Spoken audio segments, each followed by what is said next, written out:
동정 성모 마리아님 복되시나이다. 당신은 주님의 십자가 아래서 죽음 없이 순교의 월계관을 받으셨나이다.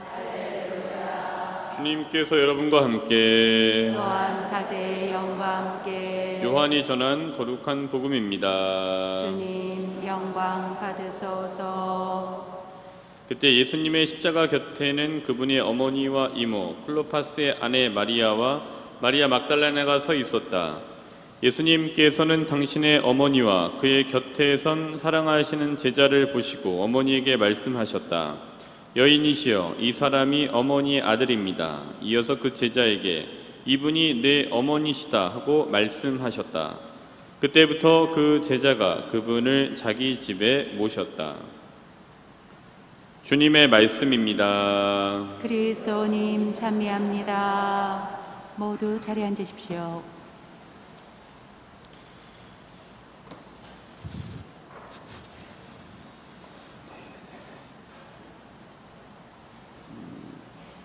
이 부처님 손바닥이다 뭐 이런 얘기가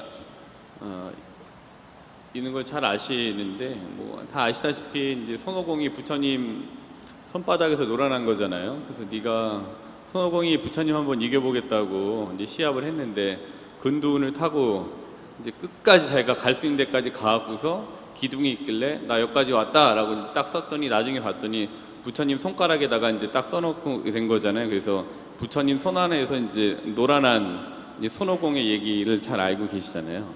근데 이제 이건 제가 부처님 얘기를 하려고 하는 건 아닌 거고 하느님이 그런 분이시라는 거죠. 우리가 생각할 수 있는 하느님에 대한 끝이 있어요. 끝. 내 생각이 이만큼 하여튼 생각할 수 있는 이게 하느님의 마음이구나 라고 생각할 수 있는 끝이 있는데 그건 하느님이 아닙니다. 예. 내 생각 안에서 내가 생각한 하느님의 마음의 크기는 내 생각의 크기인 거지 하느님은 전혀 그분은 아니십니다. 하느님은 어떤 분이시냐, 내가 생각할 수 있는 내 생각의 근두운을 타고 끝까지 날아가고서 여기까지인가 보다 라고 생각해서 딱 했던 그 너머에 계시는 게 하느님인 거예요. 다시 근두운을 타고 또 쭉쭉 가왔지만 여기가 끝인가 보다 또 생각했는데 거기가 아니에요. 내 생각의 근두운을 넘어 계신 분이 하느님 마음인 거죠. 근데 이 하느님의 마음을 우리가 여기에서 유추해 볼 수 있는 거는, 이 세상에서 유추해 볼 수 있는 거는 결국에는 이제 자식과 엄마가 이제 그 엄마의 마음이 결국에는 거기에 자식이 생각하는 엄마를 넘어 있는 게 엄마의 마음이다, 이렇게 생각이 됩니다. 그래서 자식이 아무리 근두운을 타고 엄마의 마음 이거겠지라고 근두운을 타고 끝까지 가도 엄마의 마음은 내가 생각하는 생각의 근두운을 타고 갔던 그 기둥 넘어 있는 게 엄마의 마음이다 라는 거를 이제 유추해 볼 수 있는 거죠. 그래서 저는 신부로 살지만 죽었다 깨나도 엄마의 마음을 잘 몰라요. 여기 계신 자매님들 엄마이실 텐데 저는 잘 모릅니다, 사실. 제가 엄마였으면 알겠지만 그렇지 않고, 그렇기 때문에 거기 너머에 있는 게 엄마의 마음이다. 근데 거기 너머에 있는 게 엄마의 마음인 것처럼 내가 생각하는 하느님은 내가 생각하는 하느님 끝을 넘어서 하느님이 계시다. 그게 하느님의 모심이다. 이렇게 말씀을 드릴 수 있는 것 같습니다. 그래서 오늘 복음을 읽으면서 이 짧은 복음에 엄마라는, 그러니까 어머니라는 단어만 5번이 나와요. 다른 건 이제 보다도 더 많이 나오죠. 근데 이 짧은 복음을 읽으면서 제가 오늘 좀 맞추려고 했던 거는 하느님의 모심이라는 부분이고, 하느님의 모심을 읽어내기 위해서 다른 것보다는 일단 구약에 있는 야곱과 예수님의 생애를 한번 비교해 봤어요. 그리고 야곱과 예수님 생애 사이에 있는 모심, 예수님에게는 성모님의 마음 모심이 되겠고요. 근데 그게 곧 하느님의 모심이 될 거고, 야곱 같은 경우에는 야곱의 엄마가 누구예요? 이삭의 아내 레베카거든요. 그러니까 레베카의 마음과 성모님의 마음, 사실 엄마의 마음이 동일하다 보면은 크게 다르지 않을 거다라고 보실 수 있기 때문에 야곱의 생애와 예수님의 생애를 비교해보고 그 생애에 개입됐던 엄마들의 마음을 통해서 하느님의 모심이 이럴 것이다 라는 것을 한번 말씀드려볼까 합니다. 그리고 하느님의 모심은 이러할 것이다 라는 거는 이제 제가 이사야서에 나와 있는 말씀을 통해서 또 이 말씀 드릴 때마다 이제 계속 이제 상기시켜 드리도록 하겠습니다. 우선 이제 그러니까 야곱과 레베카 모자 관계죠. 또 예수님과 성모님 모자 관계인 거죠. 근데 이 야곱의 여정과 예수님의 여정을 굳이 비교해 보자면 비슷한 구석들을 한 5가지 정도로 나눠볼 수가 있는 것 같습니다. 그래서 우선 첫 번째로는 어떤 게 있냐면은 아이가 태어나면 엄마가 이제 가장 많이 하는 것 중에 한 가지가 이렇게 아이를 지켜보는 거인 것 같아요. 눈을 뗄 수가 없으니까. 그래서 우리는 성모님의 지켜봄과 그 야곱의 엄마였던 레베카의 지켜봄을 볼 수가 있습니다. 근데 성모님의 지켜봄, 그다음에 야곱의 엄마였던 레베카의 지켜봄은 결국은 그 안에 어떤 단어가 숨겨져 있냐 하면은 곰곰이 뭔가 얘는 과연 커서 뭐가 될까라는 이제 곰곰이 생각하는 게 이제 숨겨져 있다고 볼 수 있습니다. 엄마라는 교집합 그리고 곰곰이 지켜본다라는 교집합이 2가지가 있는데, 그래서 우리가 예수님 이 야곱의 엄마였던 레베카의 지켜봄을 볼 수가 있습니다. 이건 이제 창세기 25장 26절인데요. 오늘 좀 많이 찾으셔야 될 것 같은데, 창세기 25장 26절, 창세기 25장 26절입니다. 이제 에사우하고 야곱이 태어나는 거예요. 창세기 25장을 보시면은 19절부터 25장 19절부터 야곱과 에사우가 태어났던 거를 보여주는데요. 특별히 이제 25장 26절을 보면은 야곱이 어떻게 태어났냐면은 에사우가 먼저 나와요. 근데 이제 26절에 보면은 이어 동생이 나오는데 그의 손이 에사우의 발 뒤꿈치를 붙잡고 있어 그의 이름을 야곱이라 하였다. 이들이 태어났을 때 이삭의 나이는 60살이었다. 이렇게 되어져 있는 게 26절입니다. 근데 그리고 나서 29절하고 34절까지를 보면은 이제 형이 나왔는데 형 발 뒤꿈치를 야곱이 붙잡고 나오는 거를 엄마가 이렇게 봤을 거 아니에요. 그래서 이거 유심히 봤겠죠. 이제 상상해 보시는 겁니다. 그래서 유심히 야곱 얘가 왜 형 뒤꿈치를 잡고 나왔네? 근데 나중에 이제 생각해 보겠죠. 얘가 하는 걸 보고 나서 얘가 왜 뒤꿈치를 이렇게 잡고 나왔을까? 얘가 성향이 어떤 건가? 뭐 이런 게 곰곰이 엄마라면 한번 생각해 봄직하잖아요. 이제 이렇게 됐고, 엄마의 지켜봄이 여기 첫 번째 있었어요. 야곱에 대한 레베카의 지켜봄. 근데 2번째로는 어떤 거냐면 굉장히 유명한 내용인 거죠.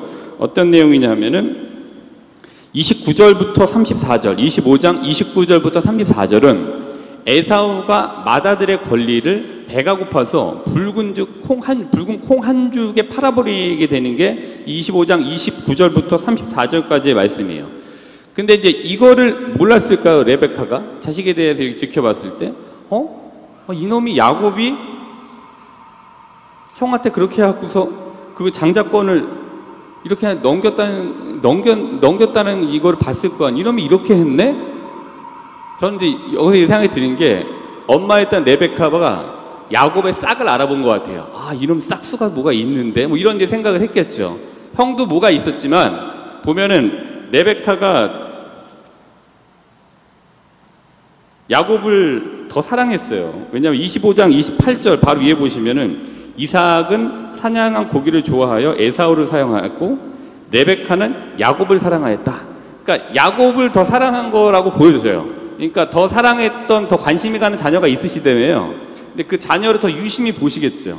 그랬더니 얘가 태어날 때 뒤꿈치를 잡고 나오고 봤더니 꾀를 써갖고서 지형의 장자권을 뺏어왔네. 이놈이 커서 뭐가 될까? 이놈이 좀 싹수가 틀린데 뭐 이런 이제 결과가 있지 않았을까 생각해 봄직해요. 이렇게 안 했을 수도 있습니다. 근데 이제 여기 야곱의 엄마였던 레베카의 야곱에 대한 지켜봄이 있었고, 그다음에 2번째로는 뭐냐 하면은 예수님의 엄마였던 성모님의 지켜봄이 야곱의 엄마였던 레베카의 지켜봄과 다르지 않은 것 같습니다. 어떤 지켜봄이 있었냐면은 루카복음 2장 41절부터 51절입니다. 루카복음 볼까요? 루카복음 2장 41절부터 52절까지의 말씀은 예수님의 유소년 시절에 대해서 얘기하는 거예요. 그래서 이제 성전에 같이 갔다가 잃어버렸죠. 예수님을 내려오다가 봤더니 없는 거예요. 집에 가려고 봤더니. 그래갖고 예수님을 막 찾았던 거예요. 그래서 찾았어요. 찾아갖고서 이제 뭐라고 했냐면은 48절에 보시면은 얘야, 우리에게 왜 이렇게 하느냐?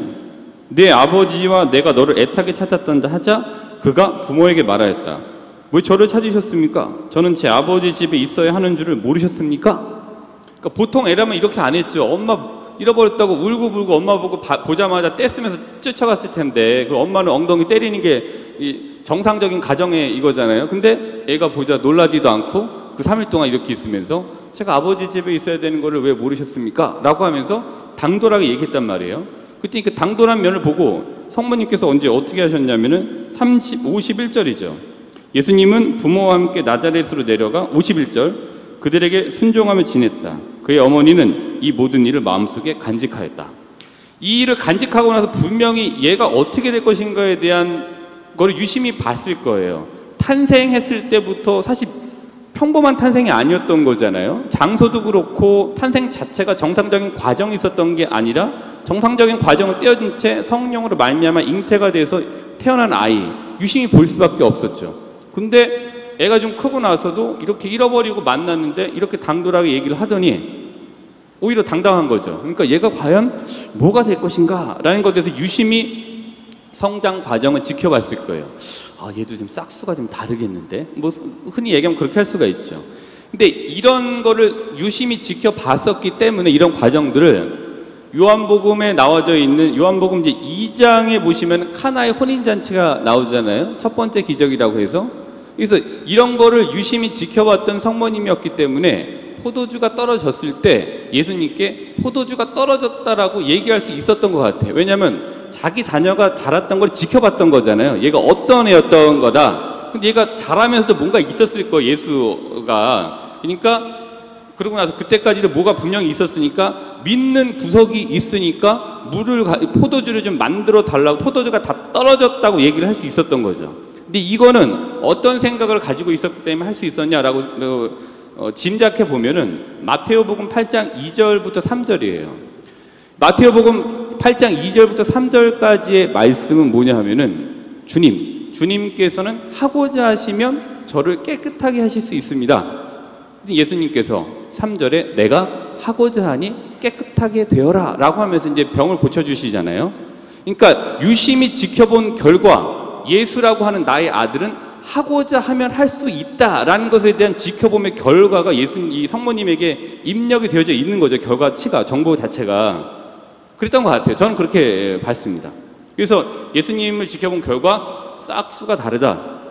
야곱을 지켜본 결과 싹수가 다르다라는 지켜봄이 첫 번째 있었다고 봐요. 근데 이제 이런 지켜보게 되는 예수님의 탄생과 야곱의 탄생을 위해서 그럼 하느님은 과연 뭐를 의도하신 건가? 두 번째, 하느님의 포석은 뭐냐라는, 하느님의 계획, 하느님이 가지고 계셨던 빅픽처는 뭐냐라는 것을 우리가 또 한 번 생각해 보지 않을 수 없습니다.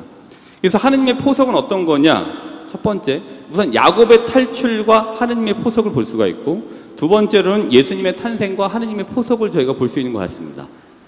첫 번째, 야곱의 탈출과 하느님의 포석을 보면 어떤 거냐 하면은, 야곱이 이제 장자권을 빼앗기고 그러다가 이제 축복도 받아야 되는데 엄마랑 이제 꿍짝이 돼갖고서 지가 에사우인 척 하면서 아버지의 축복을 다 받았단 말이에요.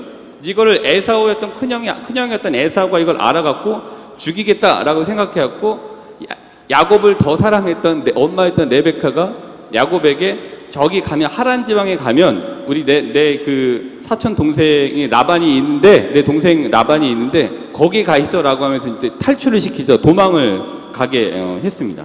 근데 야곱이 탈출해서 무사히 탈출하고 거기서 살았던 거는 하느님의 포석이 있었던 거예요. 하느님께서 생각하는 바, 계획하셨던 바, 빅피처가 여기 달리 있었던 거예요. 그건 뭐였냐? 창세기 47장 11절 12절. 창세기 한번 볼까요?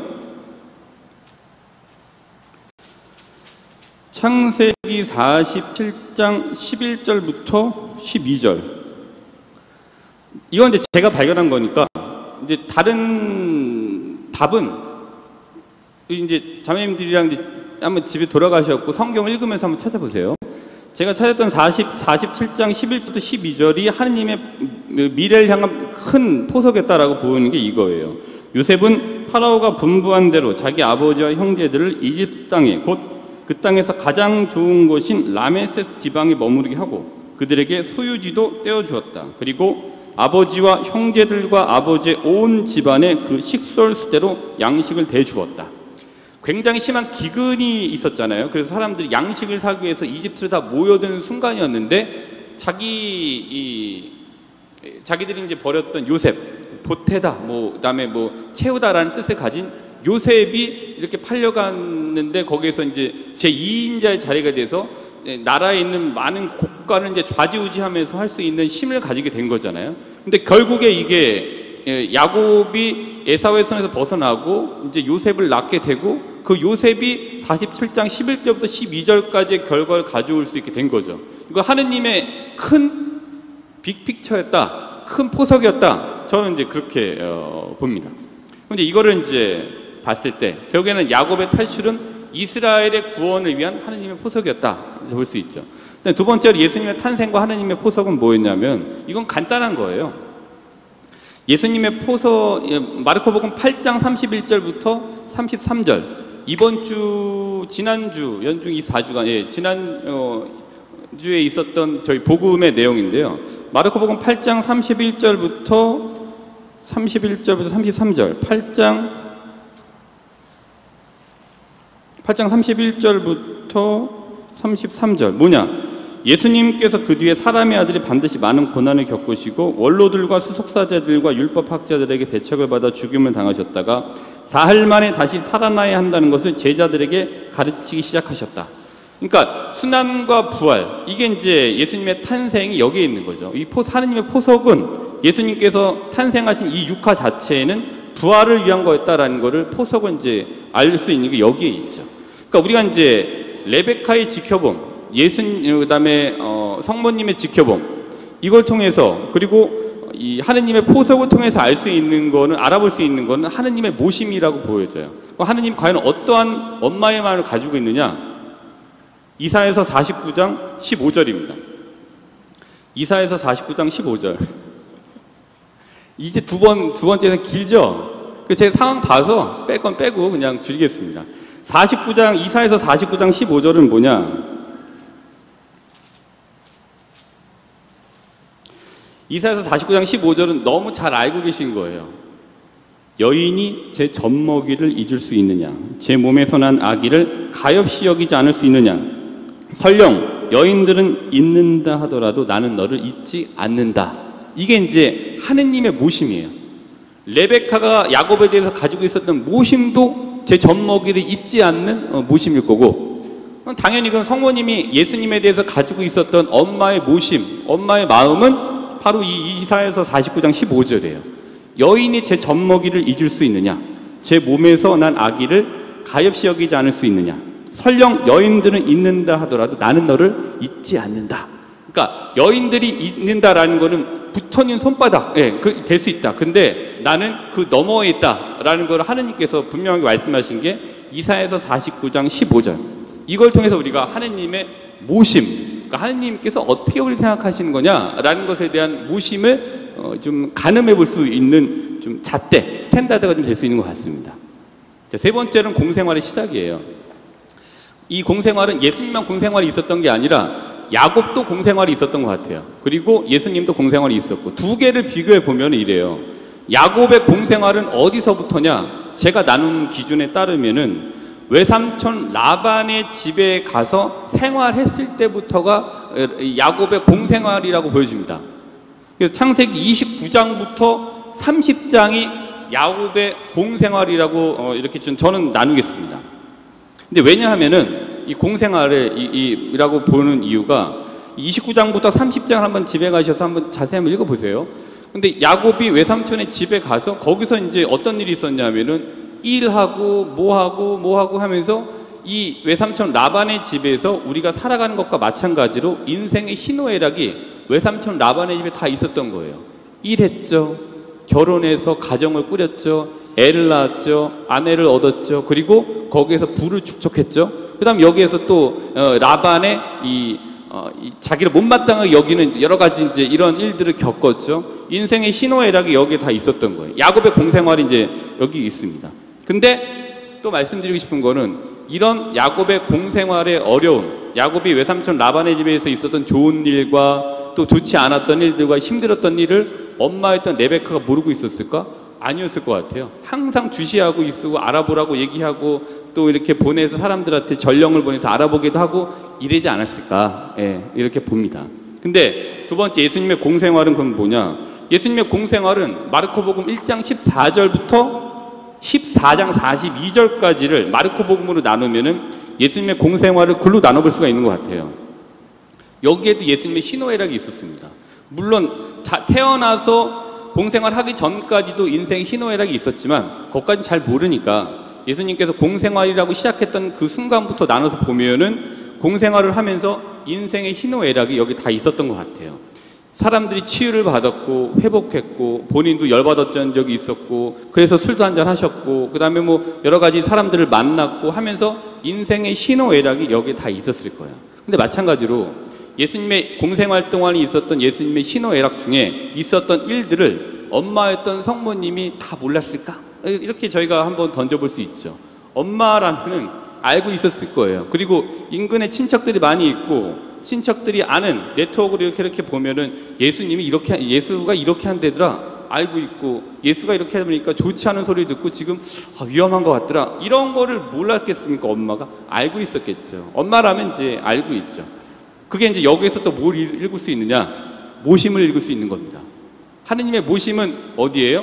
이사야서 49장 15절. 여인이 제 젖먹이를 잊을 수 있느냐? 제 몸에서 난 아기를 가엾이 여기지 않을 수 있느냐?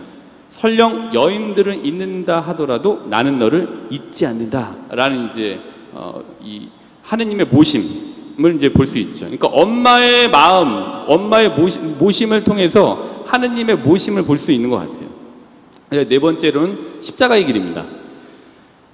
예수님의 십자가의 길을 걸었느냐? 굳이 나눠보면 야곱의 십자가의 길도 있고 예수님의 십자가의 길도 있습니다. 그 야곱의 십자가의 길은 집에 가서 한번 찾아보시면 돼요. 그렇게 나눠볼 수 있겠구나 이해가 되시면 좋겠는데 창세기 31장부터 32장도 마찬가지로 야곱의 십자가의 길로 볼 수가 있습니다. 창세기 이제 간단하게 보면 창세기 31장 1절 31장부터 2절 그러니까 야곱이 이제 외삼촌 집에서 일을 잘하고 재산을 늘려주고 결혼도 하고 했어요. 근데 31장 2절을 보면은 뭐냐고 하냐면은 이제 1절부터 야곱은 라반의 아들들이 야곱이 우리 아버지 것을 모조리 가져채고 우리 아버지 것으로 그 모든 재산을 이루었다 하고 말하는 것을 듣게 되었다. 야곱이 라반의 얼굴을 살펴보니 자기를 대하는 태도가 예전 같지 않았다. 이제부터 이제 고통이 시작이 되는 거잖아요. 근데 이 모습은 라반이 야곱을 쳐다보는 게 예전 같지 않았다라는 이 라반의 눈빛과 그 아들들의 시선은 마치 예수님을 쳐다봤던 율법학자들과 바리사이들의 시선과 비슷하지 않아요? 거기에 닮아 있다고 볼 수 있습니다. 근데 이제 이제 때부터 시작이 된 거예요. 그리고 나서 이제 라반이 야곱이 이제 안 되겠다 이렇게 있다가는 내가 가진 거 읽어놓은 것도 빼앗기고 이러다가 나도 좀 위험하겠다라고 생각이 들어서 이제 라반을 피해서 야곱이 이제 야밤 도주를 이제 시도하게 되죠. 그 길 야밤 도주를 하면서 에사오를 만나기 전까지의 그 과정이 야곱이 겪어야 됐던 십자가의 길이다 이걸 볼 수 있습니다. 근데 이제 이런 일들을 엄마였던 레베카도 알고 있었을 것이다. 저는 그렇게 추정해 봅니다. 두 번째 예수님의 십자가의 길이죠. 예수님의 십자가의 길은 다 아시는 거잖아요. 마르코복음 14장 43절부터 15장 47절까지의 일들. 예수님 붙잡히셨죠. 그다음에 이제 모욕을 당하셨죠. 그다음에 이제 십자가 지시고 십자가에 못 박히시고 이제 돌아가시게 되고 결국 오늘 그 십자가에 돌아가시기 전에 이분이 내 어머니이시고 또 그 사람에게는 이 사람이 당신의 아들입니다라고 이제 얘기를 하는 과정이 여기까지가 있게 된 거예요. 이 십자가의 길이 여기 있는 거예요. 이런 일들을 잡히시던 그 순간부터 그 전부터지만 그 잡히시던 그 순간부터 성모님도 알고 계셨을 거예요. 여기에서 우리가 모심을 읽을 수 있죠. 어떤 겁니까? 이사야서 49장 15절. 여인이 자기 제 젖먹이를 잊을 수 있느냐? 제 몸에서는 아기를 가엾이 여기지 않을 수 있느냐. 설령 여인들은 잊는다 하더라도 나는 너를 잊지 않는다. 라는 이제 이거를 모심을 읽을 수 있죠. 마지막입니다. 네, 조시는 분은 계속 조셔도 되고요. 다섯 번째는 부활이에요. 부활은 쉽게 얘기하면 금이 환영한 겁니다. 이제 십자가라고 하는 굉장히 어려운 걸 겪고 이제 부활이라고 하는 걸 통해서 금이 환영하는 거죠. 첫 번째 야곱의 부활도 있습니다. 야곱의 부활은 어떻게 볼 수 있냐면 창세기 33장 1절부터 11절이에요.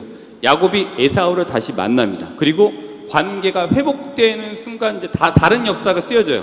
이제 에사우를 피해 갖고서 막 살았던 그 역사하고 에사우를 이제 피하지 않고 이제 만나고 나서 회유하고 나서부터 해결된 일, 그 이후에 이제 야곱의 역사가 달리 진행되는 것 같아요.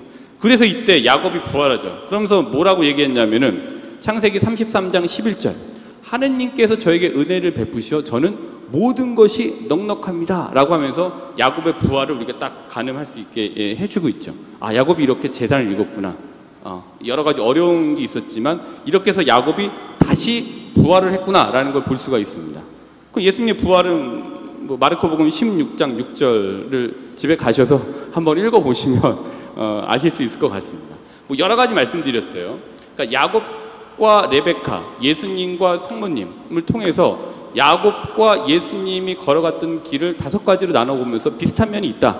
거기서 우리가 첫 번째로는 엄마의 지켜봄, 그래서 자식의 싹수를 알아보다, 이거를 이제 말씀드렸던 거고, 두 번째로는 이렇게 되면서 했던 하느님의 포석이 뭐였냐라는 하느님의 포석에 대해서 이해를 해봤고, 그다음에 세 번째로는 이제 이 공생활, 야곱의 공생활도 있고, 그다음에 예수님의 공생활도 있었고, 네 번째로는 야곱의 십자가의 길도 있었고 예수님의 십자가의 길도 있었고, 근데 결론적으로는 둘 다 부활을 했다, 금이 환영했다라는 걸 이제 볼 수 있죠. 근데 여기에서 읽을 수 있었던 거는 이 중간 사건들 사이에 있었을 야곱의 엄마였던 레베카의 마음과 또 사건 중간중간에 계속 있었을 예수님의 어머니였던 성모님의 마음을 저희가 살펴봤고, 이거를 통해서 결국에는 하느님의 모심이 이루어질 것이다 라는 걸 우리가 이제 발견할 수 있는 성경 말씀을 같이 읽었죠. 결론은 이겁니다. 뭐 여러 가지 말씀드렸는데, 하느님의 모심은 어떤 거냐? 우리가 오늘 이 복음 말씀을 가지고 다른 이제 구약을 비교해 봤을 때 읽을 수 있는 하느님의 모심은 이사야서 49장 15절이다. 이걸 오늘 하루 기억하시면 좋겠다라는 걸 위해서 이렇게까지 이제 제가 이렇게 여러 가지 얘기했던 이 강론의 전반부의 포석은 이거를 말씀드리려고 했던 포석이었습니다. 이사야서 49장 15절입니다. 아시는 분들은 같이 읽으시고 아니면 그냥 들으시면서 한 2번 정도 제가 한번 읽을게요. 그리고 끝부분에 아멘 하시면서 마치도록 하겠습니다. 이사야서 49장 15절입니다. 여인이 제 젖먹이를 잊을 수 있느냐? 제 몸에 서는 아기를 가엾이 여기지 않을 수 있느냐? 설령 여인들은 잊는다 하더라도 나는 너를 잊지 않는다. 자, 한 번만 더 읽을게요. 여인이 제 젖먹이를 잊을 수 있느냐? 제 몸에 서는 아기를 가엾이 여기지 않을 수 있느냐? 설령 여인들은 잊는다 하더라도 나는 너를 잊지 않는다. 네, 다시 한번 할까요? 딱 빨리, 졸던 분 빨리 깨서 안 좋은 척 하시면서 아멘 하시면 돼요. 여인이 제 젖먹이를 잊을 수 있느냐? 제 몸에서 난 아기를 가엾이 여기지 않을 수 있느냐? 설령 여인들은 잊는다 하더라도 나는 너를 잊지 않는다.